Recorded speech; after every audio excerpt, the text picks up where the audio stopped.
तुम्ही पाहत आहात MCN न्यूज मराठी। निवडणूक आयोगाद्वारे राबवण्यात येणारी विशेष सखोल पुनर्निरीक्षण अर्थात SIR मोहीम सध्या लोणार शहरात चर्चेचा विषय ठरली आहे।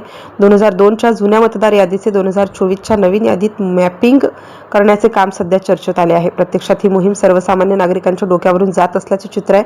विशेषतः BLO अर्थात बूथ लेवल अधिकारी अद्याप घरोघरी पोहोचलेच नसल्याने ही मोहीम यशस्वी होणार की केवळ सरकारी आकड्यांचा खेळ ठरणार अशी चर्चा सुज्ञ नागरिक करीत आहेत। या मोहिमेचे 3 टप्पे आहेत। पहिल्या 2 टप्प्यात प्रशासनाने आपापल्या पातळीवर टेबल टॉप आणि प्रोजेनी मॅपिंग करणे अपेक्षित होते। मात्र तिसरा आणि महत्त्वाचा टप्पा म्हणजे फील्ड व्हिजिट। यात BLO मतदारांच्या घरी जाऊन त्यांच्या पूर्वजांची 2002 मधील माहिती गोळा करून ती पोर्टलवर अपडेट करायची आहे। परंतु प्रत्यक्षात अनेक भागात अद्याप एकाही अधिकाऱ्याने नागरिकांच्या दारावर थाप मारलेली नाही। त्यामुळे आमच्या कुटुंबाचे मॅपिंग कोण करणार हा प्रश्न नागरिकांमध्ये चर्चिला जातोय। या मोहिमेची कोणतीही अधिकृत प्रसिद्धी किंवा माहिती पत्रके नागरिकांपर्यंत पोहोचलेली नाहीत। फील्ड वर्क न झाल्यास अनमॅप्ड मतदारांची संख्या मोठी राहण्याची भीती व्यक्त होत आहे। एकूणच निवडणूक आयोगाची ही महत्त्वाकांक्षी मोहीम सध्या तरी अंधारात असून जनतेच्या सहभागाशिवाय आणि अधिकाऱ्यांच्या सक्रियतेशिवाय ती पूर्ण होणे कठीण दिसत असल्याचे चित्र लोणार शहरात दिसून येत आहे।